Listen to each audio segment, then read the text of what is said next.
we're going to be focusing on the match at hand. We got Bloom, recently picked up by BMS against Flow, recently picked up by Go.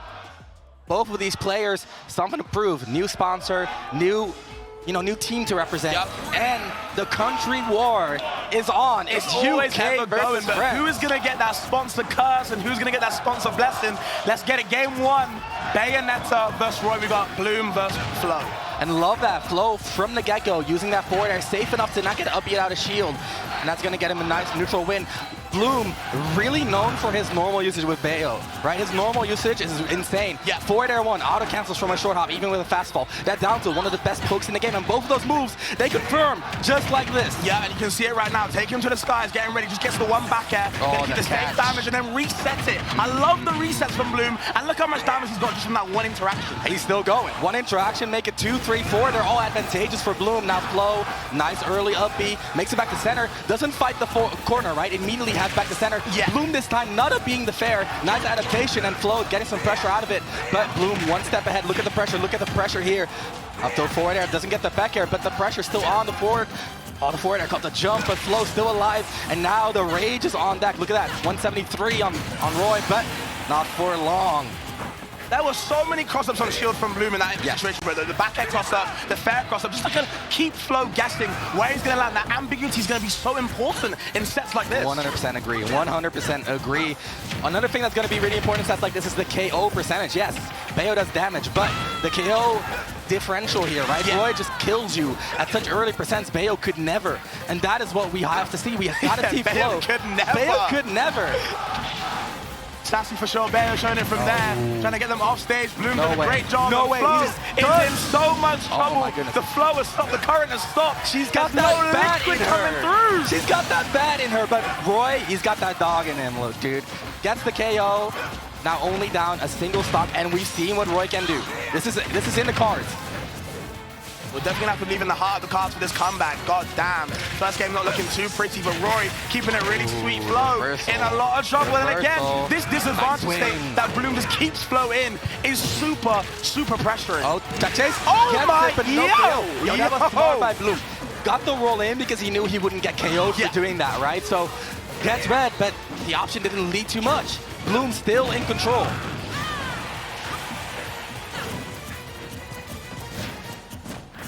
Now we're just trying to kind of feel each other out. Flow, finding that grab and that sweet spot up there. Super clutch. Only took 48% in that instance, but oh my god. Sorry about the curse. No way. And the air dodge, he wanted to neutral air dodge. Yeah. You could see it in the player cam, was not happy with that. What a back and forth fight. And I think the critical moment in that set was definitely the Gimp. Bayo finding that early KO, like we said, right? The KO differential is such a huge factor in this matchup. Roy can get those stocks at like 60, maybe even earlier with the I was just talking about like how when Flow found that up air sweet spot kill. That was big.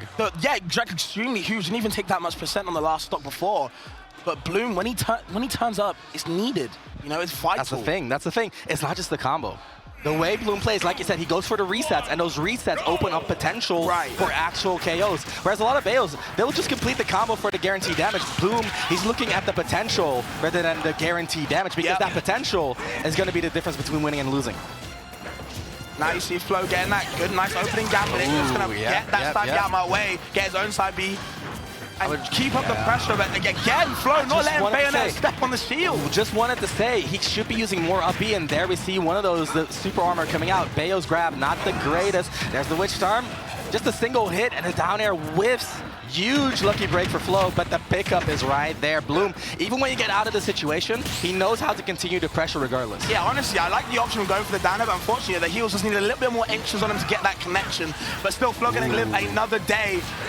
Dude, Flow's survivability. I was going to say, starting off so strong, Bloom just turned the game on its head now. That's true. But I do want to say, like, the way Flow is surviving is really impressive. Yeah. Because if you look at it, right, yes, he got gimped early. Yes, he lost the last game. But how many openings did Bloom need to get him to that point? Normally, Bloom kills in way less openings in neutral. Yeah. Whereas Flow just surviving early up Bs. Look at the stage positioning as well. Trying to bait out the side B, but a little bit off of the positioning, and Bloom recognizing that ASAP. Just the coverage to sneak in that side B ever so slightly. Insane. Put the back of the heels to the back of the head and knock that man out. And Bloom sitting pretty on 3 stocks. Never mind, I might be cursing. Not even a KO. I might be cursing. A B? up smash. Interesting choice, a little bit risky. Bloom with a minor drift adjustment, and that is how it is. It's a game of inches. You're off a little bit, and Bloom's gonna get the reversal for 6T, and now the control in Bloom's hand. A little bit of an overreach. He's gonna pay for that, but not even with the stock. I feel like DI was a little bit scary, but still, you know, Flo still finding the kills. Finally finding that ledge you were talking about before, right? Yep, exactly. And that parry being so crucial into getting these kills, you know. Bloom seems to be landing on Flo a lot of the time. Sometimes he'll mix it up on crossing up on the shield or not, but when he lands on the shield in front of him, Flo is always ready without a B. Always. Yep. And I like that, right? Flo's also recognizing, like, hey, maybe I'm a little bit too late in recognizing where Bloom is, so he doesn't even try. Yeah. It's better to not try if you're not sure, and the skill to do that, insanely hard to attain. Talking about being hard to attain, look at this stock. It's hard to keep that in your hands in the first place with Bloom fiending the up tilt, the back air, another weak hit. Flo's DI on the up tilts has been so consistent, better than anyone I've ever seen. Yeah, honestly, I haven't really got that many sweet spot back airs. I think Bloom needs to go shopping for some new heals. Oh, Barry? Oh, I was feeling the jab there. I'm gonna need a new pair. I know it's Sunday, but the Lord's Day might have to open for the shops. He needs better heals. Them kills need to come through. He needs those back airs. What else does Bayonetta kill with Ramses? It's one of the main options at this percent, but with the rage, right, this is gonna make it easier to pull Flo into that off-take position, or you get the walling back air. Okay. Make those red bottoms, stain them with some blood. Nice, early combo, yep, and again, Bloom just holding on to that stage positioning, right? The control of the center, Flo reversals, gets punished dearly. Look at this, the pickup, the SDI was good, but it's not good enough. Bloom on another level, the back air wall attempted. Flo with a nice break here. These scrambles from Flo have been amazing. These reversals have been even more amazing. Bloom getting off the ledge unharmed every single time. It's the side, it's the fair. You think you're covering the side being the fair? It's the witch time. That's how Bloom won his first round. He had to play a Bowser. Game 5, it was close, neck and neck. Gets the witch time on the fair, punishes with the up smash just like that. Bloom, insane reversal. He pulls it out only when he needs it. That is the difference, right? A lot of Bayos, they'd like to establish the witch time. I understand. The reward is high, but Bloom, he understands, like, the more I make this a surprise, the more potent of a tool it will be. He's like, I don't need it. I think potency is an extremely good word there, you know. It shows that I've got the win condition on deck. I don't need to show my cards right now. Let me keep it close to my chest. And when I need to have the time to shine, I'm going to go full cash out, baby.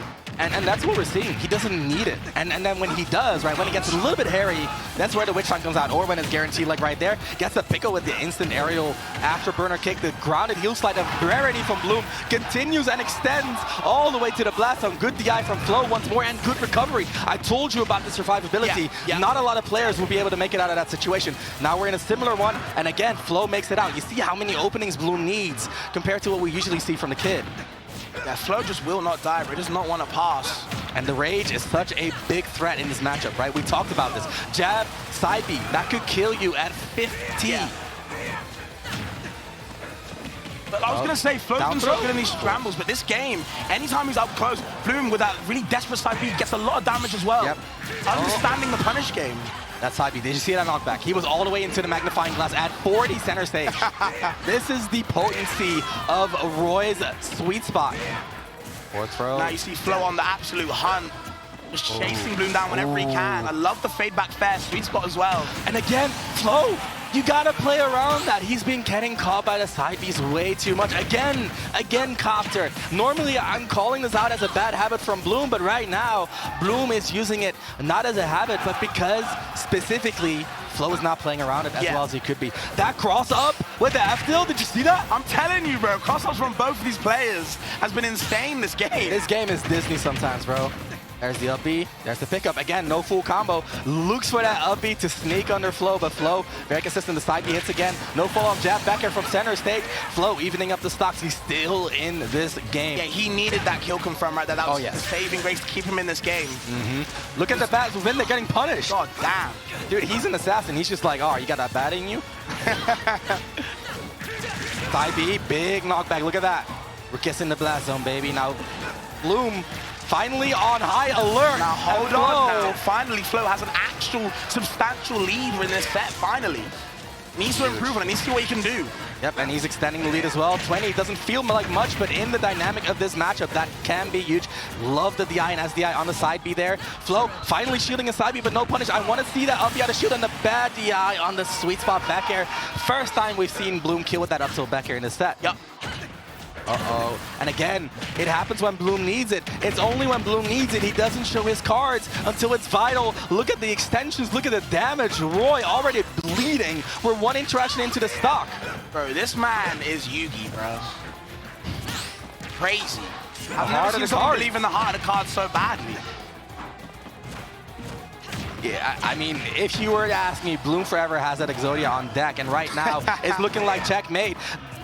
Turn 1 hasn't even started, and he's like, all right, GG, shake my hand. That's the confidence that Bloom is playing with, but let's not overhype the boy.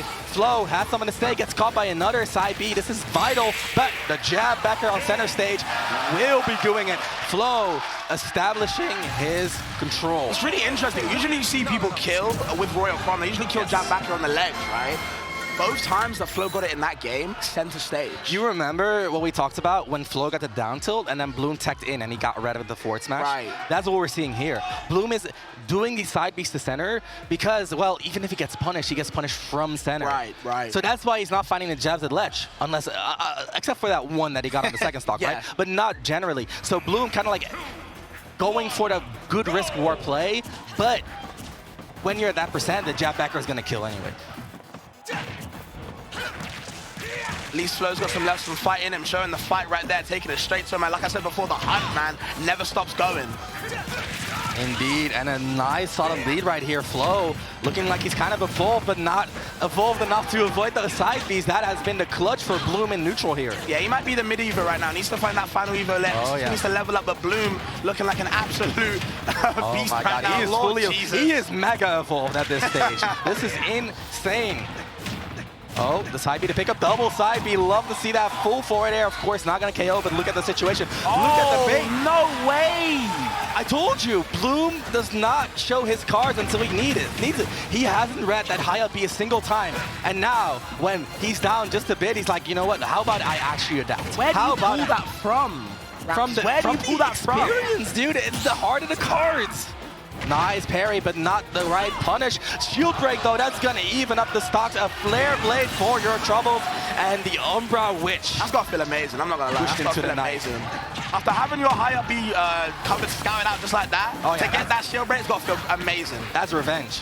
Ooh, the movement on the Witch time allows Flo to get a better punish than the grab. Unfortunate for Bloom here. Side B again. You cannot keep getting away with it. That is not how you play the matchup. Yeah, definitely seems to be struggling right now, and you see Bloom getting these short hop fairs. Again, those fairs and down tilts, right? That's the neutral pressure as well. Staggering pressure indeed. Playing Dragon Ball Fighters out here. Bloom, with those jump reads, he went for those high back airs quite a few times, didn't find them. But again, the up tilts are suddenly hitting. Flo is no longer behind them. I was going to say, he's starting to find those kill confirms, where the heels finally hit him. The heels finally got a few inches left on him. Must have went shopping and got the new boots, I'm saying. But Bloom looking super supreme right now, just trying to keep that lead up. Definitely looks like a monster reborn, bro. The Yu-Gi-Oh! Jumps are going to keep flowing, I'm telling you. It's on site. Uses the up B to not land. And then the down angle afterburner kick. Another one of those trump cards. Yeah. He hasn't shown so far. Gets him out of disadvantage at 140. That's huge. That Flo, not a bad spot. The side B's not a pickup. Flo just calmly recovering. Love the patience on him. But the reversals are way too vital here. Bloom is looking like he's taking home this game. The control is in his hands. Empty land down tilt. I'm telling you, the normals on this kid. He's playing Bayo like a sword fighter, but that's the actual sword.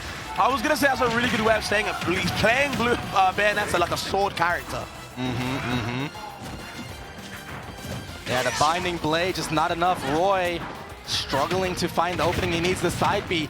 They're so accurate. I don't know how he does it. The strong side B has been the hero of the set. It's the Millennium Eye, dude. He's reading his mind. It's the Millennium Eye, and that is Bloom with a 3-1 victory. Solid, well-controlled game 4. Flo making his name known, getting that game on the board, putting continuous pressure on Bloom, but Bloom navigating the situation as well. And he had that one read, right? That one critical weakness that he latched onto, the side Bs. He pulled out all the face down cards, bro. This man is crazy. I think he'd beat Kaiba in a fight.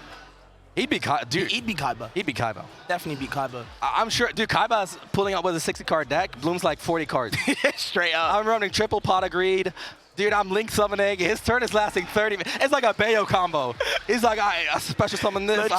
Firewall dragon, bro. All the special summons in the world, I'm telling you. He's playing Ishizu tier elements. I'm on one. Amazing stuff. What a way to kick off, man. What a way to kick it off, man. That was gameplay. That was gameplay. So, 2 of Europe's best going at it. Flow playing well, honestly. I love what he was showing there. I love honestly, especially, no shame to him, yeah. Yeah, no the survivability was like on another level. That was insane. It's just, like I said, it's like the one critical week. And at that level where you're playing at like a high